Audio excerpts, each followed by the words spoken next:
Story time Telugu. అందరికీ నమస్కారం. ఈరోజు మనం తెలుసుకోబోతున్న కథ పెళ్లి 7వ భాగం. ఇక మరోపక్క భానుమతి మనోజ్తో ఇలా అంటుంది. ఒరే నాన్న, విన్నావు కదా స్వామీజీ గారు చెప్పిన మాట. వెంటనే దానికి విడాకులు ఇచ్చేయి. అమ్మా, అలా చేయడం తప్పు కదమ్మా. పాపం తన జీవితం ఏమైపోతుంది? వసుధ చాలా మంచి అమ్మాయమ్మా. తన గురించి పాపం దలిస్తే మన కుటుంబం అంతా నాశనం అయిపోతుందిరా. ఏమోనమ్మా, తనకి విడాకులు ఇవ్వటం నాకైతే ఇష్టం లేదు. సరేలేరా, రేపు నీ పెళ్ళం వల్ల నేను కూడా చచ్చిపోతాను. అప్పుడు నువ్వు నీ పెళ్ళం హాయిగా ఉండండి. స్వామీజీ గారు చెప్పింది విని కూడా నువ్విలా మాట్లాడుతున్నావంటే ఈ అమ్మ మీద నీకు ప్రేమ పోయింది అని ముసలి కన్నీరు కారుస్తుంది భానుమతి. అది కాదమ్మా, నీ మీద ప్రేమ లేక కాదు, వసుధ జీవితం పాడు చేయటం మంచిది కాదేమో అనిపిస్తుంది. సరే, నువ్వంతగా చెబుతున్నావు కనుక నువ్వే దాని చేత రెండో పెళ్లి చేసుకోవడానికి ఒప్పించు. నీ పెళ్ళయ్యాక అది ఇంట్లో ఏదో ఒక మూలన పడి ఉంటుంది. లేదా ఈ అమ్మ వద్దనుకుంటే నీ ఇష్టం వచ్చినట్టు చేసుకో అని కోపంగా భానుమతి అంటుంది. ఇక అమ్మ మాటలకి ఎదురు చెప్పలేని మనోజ్, సరే అమ్మా, నువ్వు చెప్పినట్టు వసుధ నొప్పించే ప్రయత్నం చేస్తాను. ఆ మాటకి సంతోషపడుతుంది భానుమతి. మనోజ్ వసుధ దగ్గరికి వెళ్తాడు. వసుధ, నీతో ఒక విషయం మాట్లాడాలి. చెప్పండి. అది మన పెళ్ళైనప్పటి నుండి ఇంట్లో ఏవో ఒక గొడవలు అవుతూనే ఉన్నాయి. ఈ విషయమై మా అమ్మ చాలా బాధపడుతుంది. నువ్వు ఈ ఇంటికి తగిన కోడలివి కాదని అందుకే నీతో విడాకులిప్పించి నాకు రెండో పెళ్లి చేస్తానంటుంది. ఏంటండి మీరు మాట్లాడేది?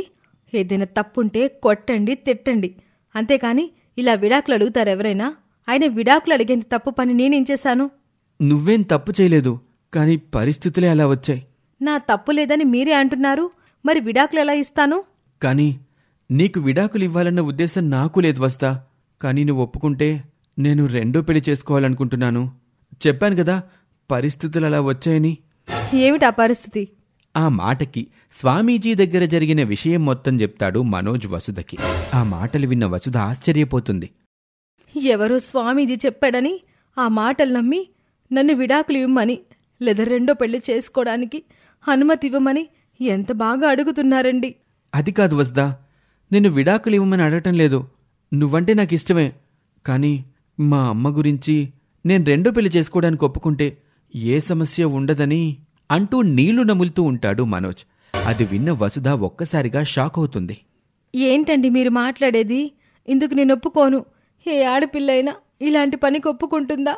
అలాగని నేను విడాకులు కూడా ఇవ్వను. ఇక అప్పుడే వాళ్ళ బెడ్రూంలోకి వస్తారు కల్పన, భానుమతి. నాకు తెలుసురా, అది మంచిగా చెప్తే మాట వినే రకం కాదని. చూడు వసుదా, మర్యాదగా విడాకులు ఇస్తావా ఇవ్వవా? నేనివ్వను. ఇది ఎలా చెప్తే ఎందుకింటుందే అని రాత్రిపూట మెడపట్టి వసుధని బయటకు గెంటేస్తారు భానుమతి, కల్పన. ఏడ్చుకుంటూ పుట్టింటికి వెళ్తుంది వసుధ. ఏమైందమ్మా, ఇంత రాత్రి వేళ వచ్చావేమిటి? వసుధ జరిగిన విషయం మొత్తం తల్లికి చెప్పి ఏడుస్తుంది. వాళ్ళసలు మనుషులా, పశువులా? వాళ్ళకి మాయరోగం వచ్చిందే, ఎందుకిలా ప్రవర్తిస్తున్నారు? ఎన్నాళ్ళు అమ్మాయి కోసం ఊరుకున్నాను గాని ఇంక ఊరుకునేది లేదు. రేపే వెళ్ళి వాళ్ళంతు తేలుస్తాను. మరుసటి రోజు రమణయ్య, సుమిత్ర కూతుర్ని తీసుకొని వాళ్ళ అత్తారింటికి వెళ్తారు. చూడండి, మీ అమ్మాయి మాకొద్దు. మీ అమ్మాయి మా ఇంట్లో అడుగుపెట్టాకే మా ఇల్లు నాశనమైపోయింది. వద్దంటే ఎక్కడికి పోతుంది? నచ్చలేదని వద్దనుకోవడానికి ఇదేవైనా వస్తువా? ఆడపిల్ల. అల్లుడు గారు, మీ అమ్మ వాళ్లతో మాకు అనవసరం. మీ మాట ఏంటో చెప్పండి. మావయ్య గారు, మీ అమ్మ అంటే నాకిష్టమే. తనకు అన్యాయం చెయ్యాలని నాకు లేదు. కానీ చూస్తూ చూస్తూ మా అమ్మని పోగొట్టుకోలేను కదా. ఇదే మీ ఆఖరి మాట? అవును, నా చేతిలో ఏమీ లేదు మావయ్య గారు. అయితే మా మాట కూడా వినండి అల్లుడు గారు. విడాకులు ఇవ్వటం జరగదు. మా కూతుర్ని ఏలుకోవటం తప్ప మీకు ఇంకో దారి లేదు.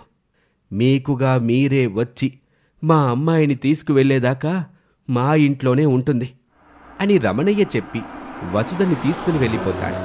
అలా చాలా రోజులు అల్లుడు వస్తాడేమో అని ఎదురుచూస్తారు. కాని అతను రాడు. వసుధ ఇంట్లోనే కూర్చుని బాధపడుతూ ఉండటం చూసి తల్లి, తండ్రి ఎంతో బాధపడుతూ ఉంటారు. యావయ్యా, ఒక పని చేద్దాం. అమ్మాయిని కాపురానికి తీసుకెళ్లడం లేదని పోలీస్ స్టేషన్లో చెబుదామయ్యా. అలా చేస్తే ఈరోజు నలుగురికి తెలిసిన మన అమ్మాయి కాపురం గురించి ఊరంతా తెలుస్తుంది. అమ్మాయి గురించి నలుగురు 4 రకాలుగా మాట్లాడుకుంటారు సుమిత్ర. అమ్మా వసుధ, మమ్మల్ని క్షమించమ్మా. నీ జీవితం ఇలా అవుతుందని అనుకోలేదు. అమ్మా, నాన్న, నా గురించి మీరేమీ బాధపడకండి. ఇందులో మీ తప్పే ఉంది. ఏ తల్లిదండ్రులైనా తమ పిల్లలు జీవితాలు బాగుండాలనే కదా ఏదైనా చేస్తారు. నాన్న, ఇంట్లోనే ఒంటరిగా ఉంటే మా అత్తింటి విషయాలు గుర్తొచ్చి బాధగా ఉంటుంది. మీకు తెలుసు కదా నాన్న, పెళ్లి కాకముందు నేను జాబ్ చేయాలనుకునేదాన్ని. ఏదైనా మంచి జాబ్ రావాలంటే కోచింగ్ తీసుకోవాలి నాన్న. అందుకే రేపటి నుంచి నేను కోచింగ్కి వెళ్దాం అనుకుంటున్నాను. కానీ ఈలోగా ఏదైనా జాబ్ అప్లై చేయాలంటే సర్టిఫికెట్స్ ఉండాలి. మంచి ఆలోచన, అలాగే చెయ్యమ్మా. కానీ నా సర్టిఫికెట్స్ అన్నీ మా అత్తగారింట్లో ఉన్నాయమ్మా. అవునా, సరే, రేపు వెళ్ళి తెచ్చుకుందువులే అని మరుసటి రోజు కూతురుని తీసుకుని వసుధ అత్తగారింటికి వెళ్తాడు రమణయ్య.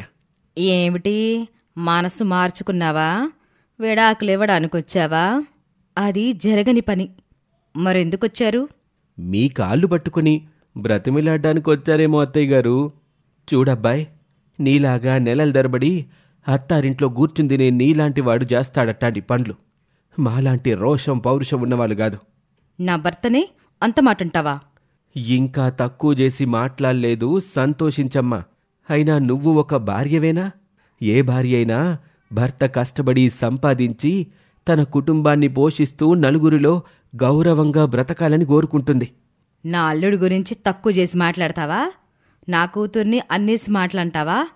మీ కూతుర్ని అల్లుణ్ణి ఒక్క మాటంటేనే రోషం పొడుచుకొచ్చింది మీకు. మరి మీరు నా కూతుర్ని అన్న మాటలకి నాకెంత పౌరుషం రావాలి? పైగా మీ అల్లుడు మాత్రం వాళ్ళమ్మా నాన్నని వదిలేసి మీ చెప్పు చేతల్లో ఉండాలి. కాని నా అల్లుడు మాత్రం తల్లి చెప్పినట్టే వినాలి. ఇదెక్కడి న్యాయం? ఏమిటయ్యా, ఇందాక నుంచి ఓ తెగ గొంతు జించుకుంటున్నావు? నా ఇష్టం వచ్చినట్టు చేస్తా. ఏం చేస్తావంట? అర్థం చేసుకునే మనుషులకైతే చెప్పొచ్చు. అంటే మీ మనుషులు కాకపోతే పశువులుమా అర్థం చేసుకోకపోవడానికి? అని రమణయ్యపై చెయ్యెత్తుతుంది కల్పన. ఆమె చర్యకు కోపం కట్టలు తెంచుకున్న వసుధ, ఏయ్, మర్యాదగా చేయి దించు, లేదంటే విరిచి పొయ్యిలో పెడతాను. జాగ్రత్త. మా నాన్న ఒక్కడే మాట్లాడుతున్నా, మీరాయన్ని అన్నేసి మాటలంటున్నా, మీరు నా అత్తింటి వాళ్ళన్న గౌరవంతో ఓపిక పట్టుకునున్నాను. ఇకపై ఉండను. ఆ మాటకి భయంతో చెయ్యి దించుతుంది కల్పన. అంత పౌరుషం గలదానివి వద్దన్నా సిగ్గు లేకుండా మళ్ళీ ఎందుకొచ్చావే నా ఇంటికి? నా డిగ్రీ సర్టిఫికేట్స్ తీసుకెళ్ళడానికి వచ్చాను. అవి ఇస్తే వెళ్ళిపోతాను. అవెక్కడ లేవు. మరి ఎక్కడున్నాయి? ఏమో, మాకేం తెలుసు. లేదు, ఇక్కడే బీరువాలో ఉన్నాయి. అవును, ఉన్నాయి. కానీ ఇవ్వను. నా కొడుక్కి విడాకులు ఇస్తే గాని ఆ సర్టిఫికేట్స్ నీకిస్తాను. విడాకులు ఇవ్వటం జరగదు. అయితే నీ సర్టిఫికేట్స్ కూడా ఇవ్వడం జరగదు. ఎలా ఇవ్వరో నేను చూస్తాను. ఇలాగే రెచ్చిపోయావనుకో వాటిని కాల్చి పడేస్తాం. జాగ్రత్త. ఆ తర్వాత నువ్వు నెత్తి నోరు కొట్టుకున్నా ప్రయోజనం లేదు. ఇప్పుడు మేము అడిగినట్టు విడాకులు ఇవ్వకపోతే మీ కూతురు మంచిది కాదని ఊరంతా చాటింపేస్తాం. ఆ తర్వాత ఇంకా ఎవరో కూడా దాన్ని పెళ్లి చేసుకోరు. నా కొడుకు మగాడు, వాడికి ఎలాగైనా పెళ్ళవుతుంది. గోరుతో పోయేదాన్ని గొడ్డల దాకా తెచ్చుకోకండి. ఛీ, నువ్వసలు ఆడదానివేనా? సాటి ఆడపిల్ల పట్ల ఇంత నీచంగా మాట్లాడతావా? అసలు ఏ తల్లైనా కొడుకు కోడలు హాయిగా సంసారం చేసుకుంటూ పిల్లా పాపలతో సంతోషంగా ఉండాలని కోరుకుంటారు. కానీ నీలాంటి తల్లిని ఎక్కడా చూడలేదు. నాన్నా, వీళ్ళతో మాట్లాడడం అనవసరం. వీళ్ళని అడిగి ప్రయోజనం లేదు. వెళ్ళి ఆయన్ని అడుగుదాం పదండి. నేను సర్టిఫికెట్స్ ఇచ్చింది ఆయనకే కనుక ఆయనే తెచ్చిస్తాడు అని ఇద్దరూ కలిసి మనోజ్ని కలవటానికి బ్యాంకు దగ్గరికి వెళ్తారు. ఇక ఆ తరువాత ఏం జరుగుతుందో వచ్చే భాగంలో చూద్దాం.